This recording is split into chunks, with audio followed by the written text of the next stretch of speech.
Ja. Har du også som historielærer stået i den situation, at du overvejer, hvad er det nu, jeg skal undervise i? Hvad for nogle emner skal jeg tage op i historieundervisningen? Du kigger på portalen, for eksempel på EBEN-portalen eller andre portaler, hvor der er masser af forslag til. Eller du tænker, at de der historiesystemer, der eksisterer, der må man i hvert fald vide, hvad det er, at man skal undervise i. Så hvis man bare følger dem, så må det være ok.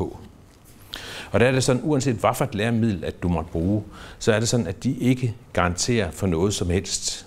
Du bliver nødt til at kigge i den, der hedder læreplanen, specielt de bindende tekster, de der nationalt bindende, og overveje, hvordan er det egentlig, at det her forløb skal tilrettelægges, sådan at det netop opfylder det, der står i læreplanen, og opfylder fagets formål.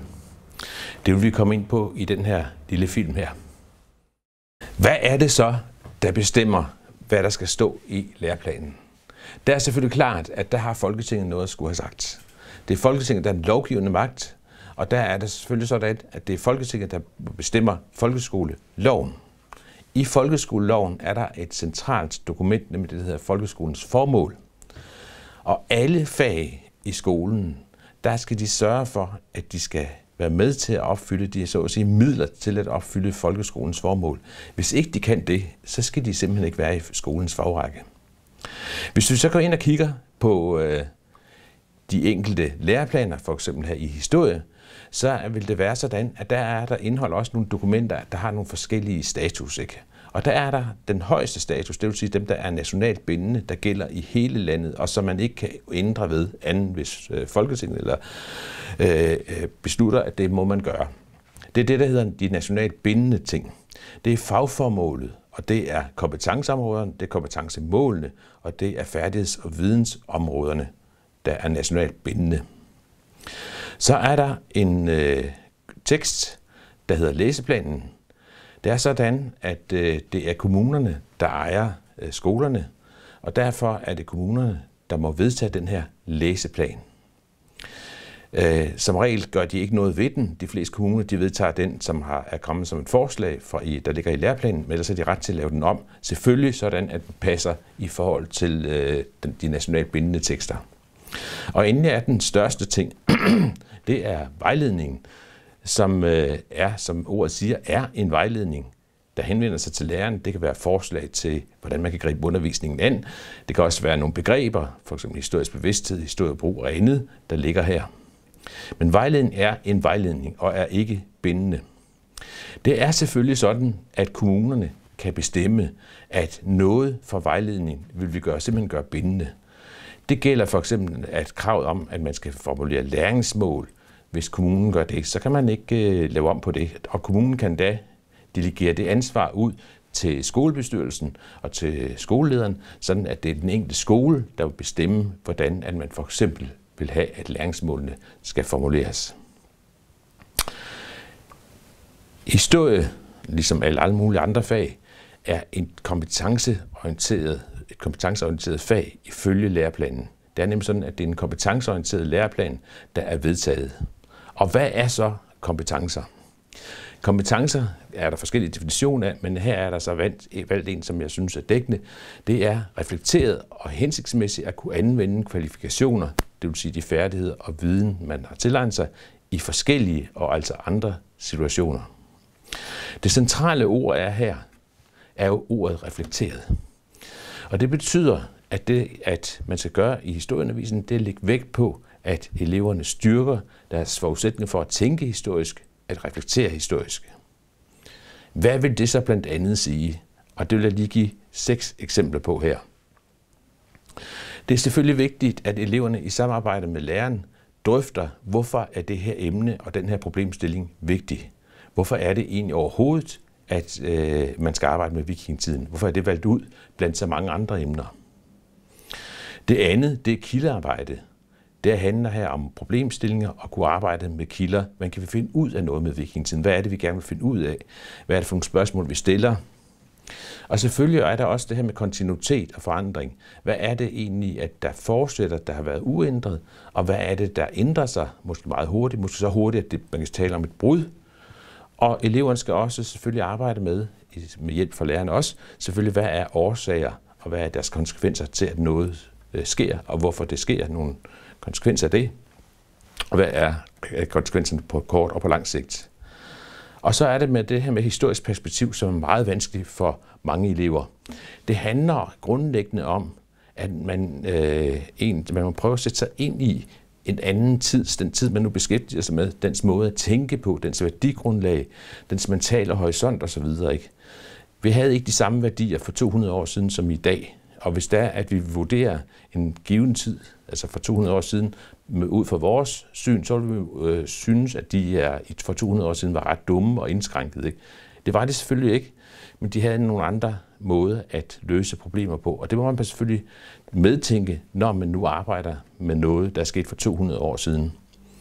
Og endelig er det det, der hedder det etiske perspektiv, eller den etiske dimension i historie. Det handler om, at hvordan er det, man skal fortælle en historie? Hvad er det for eksempel, man skal vise? Er det rimeligt for eksempel, at man rejser en statue af en mand, der stod for bombningen af Dresden og andre tyske byer i London? Jeg er nu gået ind på EMU'en for at finde fagformålet for historie. Og fagformålet det er det, der angiver, hvad der er fagets sigte. Og her er der så 3 ting, som jeg vil fremhæve. For det første, så er der så det, at man skal kunne bruge det, man nu lærer i historie, til at forstå sit hverdags- og samfundsliv. Det vil sige, at historie har en opgave med, at det ikke er det, at man lærer om vikingetiden i sig selv, men man skal kunne bruge vikingetiden eller noget andet til at kunne få en bedre forståelse af den tid, man selv lever i, og af sig selv. Og i øvrigt måske også at tage lidt bestik af ens fremtidsmuligheder. For det andet, så står der jo hernede, at man skal kunne arbejde analytisk og vurderende med historiske sammenhænge og problemstillinger. Der antydes det også, at man skal arbejde med ud fra nogle problemstillinger, som man stiller eller læreren har stillet, og selv arbejde undersøgende, og at kildearbejde er en vigtig ting i det her fag nu om dagen. Og endelig det sidste, stykke 3, der er der det, som er, hvad er det så eleverne hvad skal eleverne have det ud af det, hvad skal det resultere i? Og der kan man så sige, at begrebet historisk bevidsthed og identitet er vigtigt. Altså man skal kunne forstå sig selv i tid, nogle forandringer, som er sket. Så det er historie altså også her i et dannelsesfag.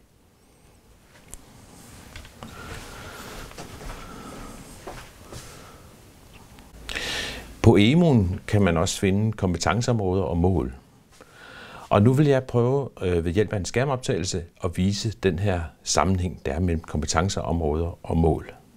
Historie er obligatorisk fra 3. til 9. klasse. Og her er den periode delt op i 3 trin, 3. 4. klasse, 5. 6. klasse og 7. til 9. klasse. De mål, de kompetencemål osv., der tales om, det er så det, som eleverne skal kunne demonstrere efter hver af de 3 trin, det vil sige efter 4. klasse, efter 6. klasse og efter 9. klasse. Læreplanen har 3 kompetenceområder. Der er kronologi og sammenhæng, der er kildearbejder og der er historiebrug. Og de samme kompetenceområder går igen på de 3 trin. Mens kompetenceområderne er ens for de 3 trin, kan man se, at der er en progression i kompetencemålene. Hvis vi tager for eksempel kildearbejde, så står der jo, at eleven kan anvende kilder til at opnå viden om fortiden efter 4. klasse, og efter 6. klasse, eleven kan med afsæt i enkle problemstillinger anvende kildekritisk begreber til at gøre rede for fortolkning af fortiden, og efter 9. klasse, eleven kan vurdere løsningsforslag på historiske problemstillinger. Jeg er nu igen gået ind på EMU-portalen, og der vil jeg så se, hvordan er det nu de her kompetenceområder og kompetencemål udmøntes i det, man kalder færdigheds- og vidensområder. Og som eksempel så vil jeg bruge den fra 3. klasse, der hedder kronologi og sammenhæng, som er det her kompetenceområde. Og det mål, der hører til her, er så, at eleven kan relatere ændringer i hverdag og livsvilkår over tid til sit eget liv. Så hvis jeg klikker på den, så vil jeg komme herned, hvor man så kan se, at der er der flere forskellige færdigheds- og vidensområder. Der er noget, der hedder kronologi. Kører man længere ned, så er der familie og fællesskab. Der er livsgrundlag og produktion. Og der er samfund. Og endelig er der det, der hedder historiekanon. Hvis det er sådan, at man lige vil se på for eksempel det her med kronologi, hvad er det så egentlig, der står her, ikke? Der står der så et vidensmål, og vidensmål, det er den viden, man skal have for at kunne opfylde målet, færdighedsmålet, ikke? Og vidensmålet hedder her, eleven har viden om relativ kronologi. Og relativ kronologi, det er sådan noget, man kan placere noget før og efter og samtidig med. Altså ikke med nogle absolut årstal nødvendigvis, som er svært for de yngste klasser. Og der står der så her som færdighedsmål, eleven kan placere elementer fra historien tidsmæssigt i forhold til hinanden. Her er der et andet dokument, som jeg har fundet på EMU'en. Det er en anden opsætning af den læreplan. Og som I kan se eller ikke kan se, så er det lidt svært at se, hvad der er herinde i teksten. Men det vil jeg gøre lidt tydeligere, om det er bare for at skabe et overblik, så se den der sammenhæng fra kompetenceområder og så over til færdigheds- og vidensmål. Der er kompetenceområderne, som I kan se her, og så kan I se, hvis vi tager kompetencemål, de står her, og så står der det, der hedder færdigheds- og vidensområder. Det er overskriften, der står lige her ved den røde pil, og endelig er det de her færdigheds- og vidensmål, som er angivet her. Og der skal man lige huske, at fra oktober 2017, der er det sådan, at forligspartierne har besluttet, at de her færdigheds- og vidensmål, de er vejledende. Man kan altså finde på nogle andre selv.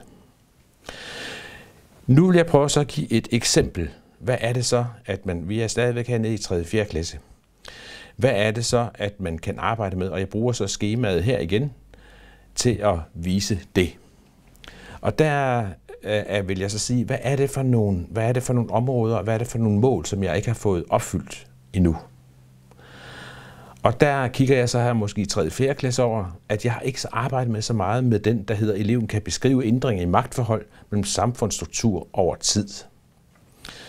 Og så kigger jeg videre, at jeg måske heller ikke arbejder så meget med, at eleven kan bruge digitale medier og andre udtryksformer som kilder til at beskrive fortiden. Og det sidste færdighedsmål, som jeg ikke har arbejdet frygtelig meget med, synes jeg, det er så det, at eleven kan skelne mellem typer af historiske fortællinger. Så er det altså min opgave her, når jeg nu skal tilrettelægge mit forløb, at jeg må prøve i det forløb, jeg nu laver, at eleverne kan få opfyldt de her mål, som der står her, så de kan det. Og der vil jeg så sige, okay, hvad er det så lige, vi er her i 3. eller 4. klasse? De er kommet i skole. De har første gang her historie, men de har alle sammen kendskab til det at gå i skole. Så jeg synes, her i 3. og 4. klasse, så kunne det måske være meget interessant, at der er sådan, at de arbejder her med skolens historie. Og der kan I så se, der har jeg så taget de her herovre, der har jeg så taget de her mål ind, som jeg synes, de gerne skal opfylde, de her færdighedsmål.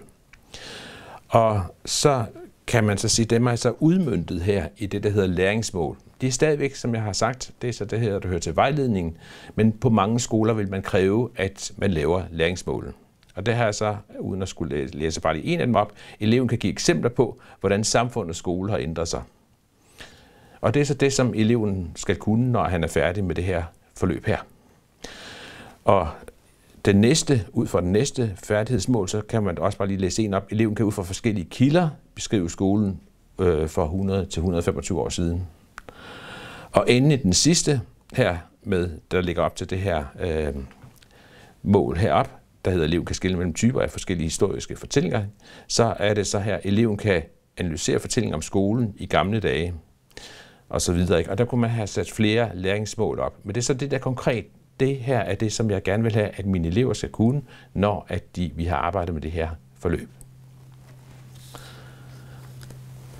Det, der er vigtigt her, det er altså, at historie er et kompetenceorienteret fag. Ligesom alle mulige andre fag er det også. Så det handler ikke om, at man skal opåbe en masse kundskaber. Man skal give sig tid til, at eleverne øver sig i historisk tænkning. Der er ikke et pensum i historie. Der er nogle kompetencer, altså de skal øve sig i at kunne omgås historie, som der er nævnt for blandt andet ved at bruge kilder, ved at stille problemstillinger osv., ved at arbejde mere undersøgende end det, som den opfattelse af historie, som måske mange har, at det handler om at kunne en hel masse historie, at kunne en hel masse facts om noget, der er sket engang. Det betyder selvfølgelig ikke, at der ikke skal være noget indhold, noget stof i historie, for ellers kan man jo ikke tænke historisk.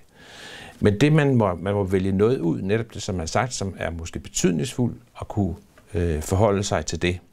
Og man skal være bevidst om, at der er rigtig meget fra fortiden, som uendelig lang, og der er uendelig meget historie, så man bliver nødt til at droppe. Så det er nogle eksemplariske eksempler, som man vælger ud, som kan støtte eleverne i at kunne tænke historisk. Og så må man affinde sig med, at man ikke når hele historiebogen, alt hvad der står der i, eller hele portalen.